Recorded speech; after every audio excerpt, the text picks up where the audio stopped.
Hey,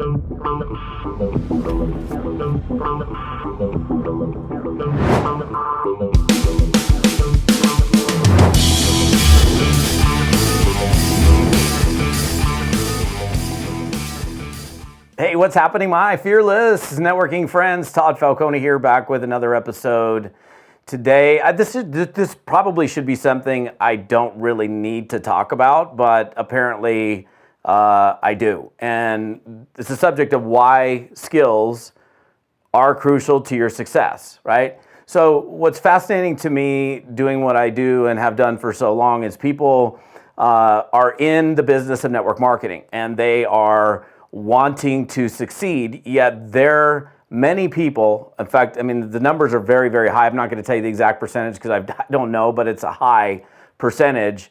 People just kind of come into network marketing and they do, but they don't really work on getting better at the thing that they do. And then they're frustrated and anguished over the lack of the results because they're just not effective in the marketplace. So skills make you more effective, right? The more skilled you are, the better off you're going to be. Like if you are, I've told this story a bunch of times on trainings over the last few months, but in the book, 7 Habits of Highly Effective People, Stephen Covey shares a story about this guy. He's walking through the woods and he stumbles across this lumberjack, and this lumberjack's like sitting there trying to saw this tree down with a manual saw, and he's watching the guy for a little bit, and he's sweating and he's all exhausted, and you can tell he's frustrated. He comes up and he taps him on the shoulder. He says, "Hey, excuse me, Mr. Lumberjack, but I can't help but notice, checking you out, there's no teeth on your saw."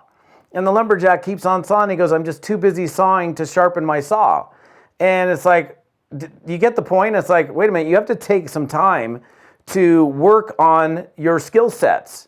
And I mean, okay, so let's say you're not a lumberjack. Most of you aren't lumberjacks. Let's take it to the kitchen for a second. How many of you have ever gone into the kitchen and tried to cut a tomato with a dull knife?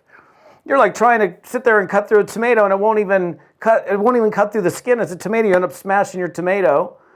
But had you just taken the time to put a knife sharpener to it, you can easily slice through it. So skills are critical, you guys. And when I sought out to be successful in this business, I wanted to make money. And I discovered very early on that the people that had a greater degree of skill sets and that actually took the time to work on those skill sets, they got better results. So it was like, okay, I am going to focus on getting as good as I possibly can. And I'm still in self-improvement, skill development mode in every aspect of my business. So, some of you have followed me for a while. You probably heard me ask the question, but how much time do you spend on a weekly basis actually working on revising, refining your craft, working on getting better? You guys have heard me like a broken record talk about the importance of practice, the importance of recording yourself, and as well as the importance of being mentally present through experience, because you can learn a lot through experience. You can learn a lot through practice. You can learn a lot through group discussion. You can learn a lot through observation. There's a lot of ways that we can learn, but I think you need to be intentional about your learning, about how you desire to improve. Like, just kind of like, I used this example recently on one of my A-team sessions with a group of people. And like I play golf, I live on a golf course, and if I show up on the golf course, I always practice before I play. And I don't just get up there and pull out a driver and start whacking with the driver. In fact, when I see somebody come up to the driving range, that the first club they pull out of their bag is the driver. If you don't know what that is, that's the long one you're going to hit the long ball with, right? And it clearly tells me that they really, that's not an efficient way of practicing. If I go practice, I'm going to pull out a wedge and do a little quarter swings, half swings, get my back warmed up, move into a 9-iron, a 7-iron, a 6-iron, a 5-iron, and work my way up to the driver, because I want the practice that I put in to be as intentional and focused as possible, not just like, oh yeah, I'm kind of practicing and going through the motions. So it's so critical for you to be super intentional about how you practice. Like I said, when I practice on the golf course, it's very intentional. I'm very focused. It's not like this, I'm just whacking balls. And I see guys that do that, they're just whacking. I'm like, all right, so posture, stance, grip, tempo. I'm thinking about all these things because, I want the delivery of that golf swing to be as good as possible. Rather, and you can see it, and whether you play golf or not. I mean, I've played a lot of golf in my life, so I know, and I can just observe some guy that's a hack, and he comes up there and just starts whacking balls every 5 seconds, just whack, whack, whack, and it's like, this guy doesn't care whether it goes straight, left, right. He's just swinging, right? And I don't think we should just be swinging, because I think we should be going, okay, how can I use this time to improve? How can I use this time to get better at what I'm doing? Because otherwise it's just wasted time, right? And we don't want it to all just be wasted time. I think that was an Eagles song, right? So, and the other thing is and I've mentioned this before, is your confidence. Like the one thing that I hear all the time is people are lacking in confidence, right? They don't have the courage or the confidence to go do the things that we do, so they end up not doing them or doing them at the level that they should be doing them.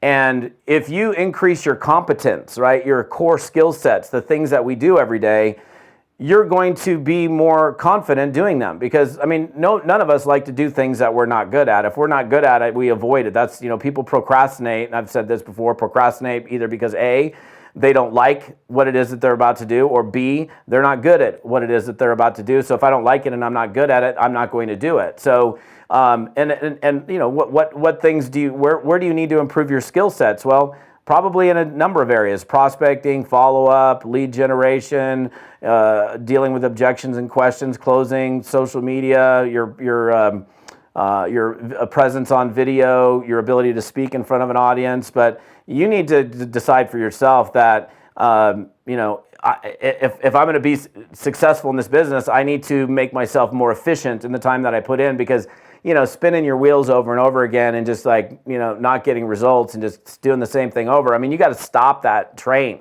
and go, wait a minute, what I'm doing isn't working. How can I change what I'm doing to get a better result? So yes, skills are absolutely critical.